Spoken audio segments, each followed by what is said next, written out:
Ito po yung tanong namin, sir. Sa Sige po. dalawang presidente po, sino po sa tingin niyo po yung pinaka-the best para sa inyo, sir? Si Pangulong Duterte, siyempre. Bakit, sir? Yung war on drugs niya, no? So, katahimikan sa gabi, payapa ka, walang pangamba. Hindi ka tulad ngayon. Patayan, mga rider, mga sinasaksak tulad ko, rider na nakangamba na rin. Bumiyahe sa gabi. Yun. Namin, sir. Sa dalawang presidente, sa tingin niyo, sino po yung pinaka-the best? Siyempre si BBM ako. Bakit, sir? Ha? Marcos loyalist ako eh. Mula pa sa lolo ko eh. Si Duterte, Bakit po? Bakit po, sir? marami natulungan. Si Marcos, nga. Duterte. Bakit po? Panahon ng pandemic, ang dami na tulong sa ambayan eh. Ito wala. Wala pang action to hanggang ngayon. Anong tricycle driver lang eh, hindi pa yan naman tutulungan halos yun natin eh. Ito ang bayan ng kasikasuhin niya. Ito ang dami na tulong to. Oh. Wala pa sa kalahati. Bawa ang galaw nito, wala. Nagtatambala sa ng military. Ang military ang tungkulin para sa tao at sa bayan, hindi sa isang tao ng 6 years ang termino. Digong, Bakit, sir? marami na siya napatunayan. Sa 6 na taon, maraming nagawa. Siyempre, tatay ko. Oho. Bakit? Bakit po, sir? So, sa dami niya naman po talagang ginawa. Saka, yan lang naman presidente talaga na naningil na maraming utang. So, nakuha niya, di ba? Naibigay sa atin. Ewan ko kung bakit nagkaganon ginawa nila sa kanya. Sa akin, masakit. Pero, may batas. Siguro, darating din ang panahon. Lalabas din talaga ang hustisya kung sino talaga tunay. Ayun lang para sa akin. Siyempre Marcos. Bakit po? Bayan ko yun eh. Asawa, Milda. Taga amin yun. Wala na to, kung na to, service na yan. Sige, sir. Wala pag-asa yan. Si Duterte. Bakit po? Nung umupo yan, naramdaman ko yan. Ito, wala. Ano ba naibigay niya? Ano naitulong sa buhay ko niyan? Wala naman. Kay Duterte. Bakit, sir? The best improvement naman mga ginawa niyan. Kumpara mo dito, sa bugling pinagsasabi niyan. Katulad niyo sa mga teacher, yung pansit. Trending, di ba? Kaya malabo. Sayang yung boto ko dyan. Hayop na yan. Duterte. Bakit po? Kasi may mga nagawa na siya nung panahon niya eh. Yung mga batas na sinulong niya, tsaka yung mga pag-igpit niya sa pagpapatupad talaga ng batas, yun yung nagustuhan ko. Kasi yung sa COVID naman kasi yung action niya nung nag-COVID, maganda yung naging action niya nung naging COVID ka Duterte. Ito si PRRD. Bakit, sir? Kasi may malaking pagkakaiba sa kanilang dalawa. Dati, hindi mo umabot ng ganito kapal yung puruto. Gasolina ngayon, nahirapan kami mga at saka yung sobrang mahal ang bilihin. Kaya, mas bet ko to. Kasi dito. Yan lang.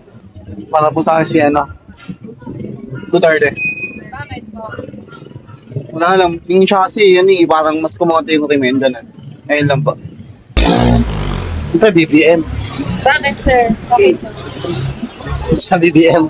Nasa bibig. Opo. Duterte. Bakit po? Bakit po? Kahit ganun yung nangyari sa mga yung tinatawag na EGK, parang mas pabor kasi sa akin yun.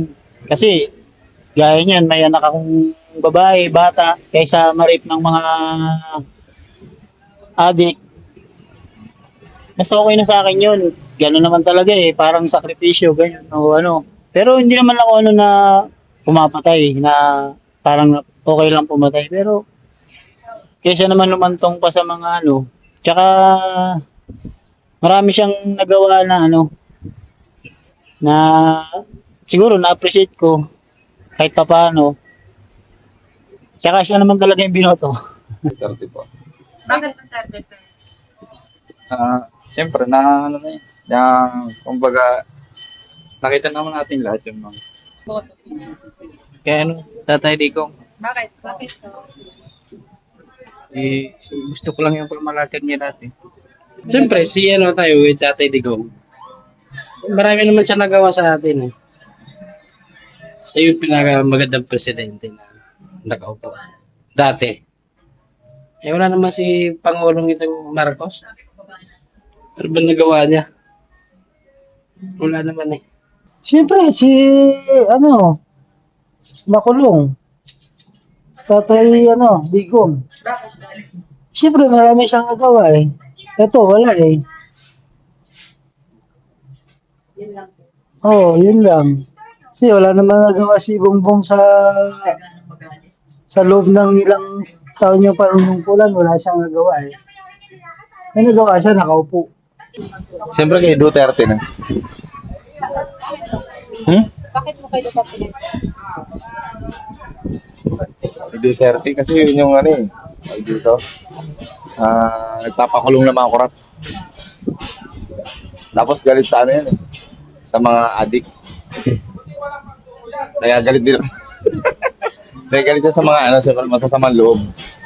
Kaya pinagtatanggol niya yung mga kababaihan. Si Duterte.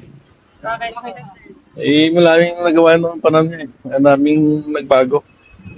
Sa ngayon, balikan Puro lang away sa kalye. Rambulan.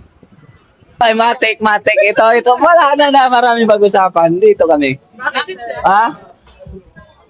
Kakaiba yan eh. Para sa amin, kakaiba to. Iba, malayo. Malayo para sa akin. Sila, tanungin mo. Basta ako ito. Hindi ako lang si Madam. Ito, ayan, may-ari ng karinderya. Dito. Si Madam. Hindi man ako pro Duterte eh. Pero talagang malayo. Malayo. Siyempre ito ay marami siyang nagawa eh. Saka bumaba yung drugs kanya. Maraming takot. Duterte po ako. Bakit? Medyo may kakaiba sa pamamaraan niya kaysa sa yun lang po. Si Duterte po. Basta the best yan.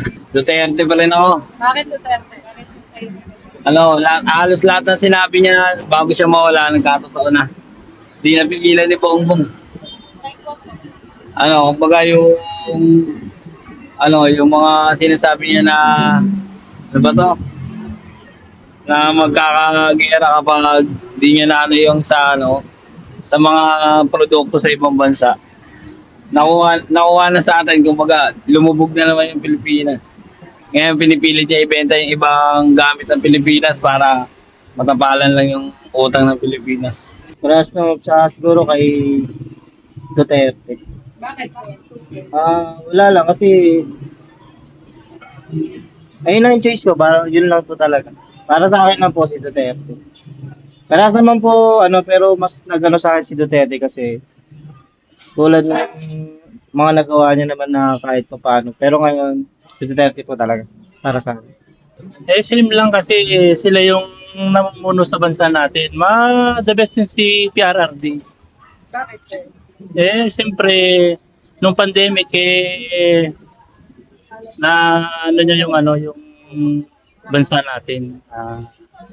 Kaya niyang itaguyod. Siyempre si Duterte. Bakit po? Si Duterte madaming nagawa eh kasi yung mga kurakot natatakot sa kanya kasi Duterte po. Kasi nung panahon niya safety kami nung bumiyahe ng gabi. Yun ang inaano ko sa panahon niya. Tapos ako, kilala mo pa ko nun. Bumiyahe ako, nag-alangan ako dati ng gabi bumiyahe. Kaya nung naupo siya, hindi na ako nag-alangan. Sinubukan ko. Safety naman, okay naman. Duterte. Duterte, bakit? Wala, kasi siya para siyang yung tatay niya, isang bakal, kami na bakal. Pag magnanakaw sa niya. Nasa pagdating sa droga, may fit siya. Yun lang.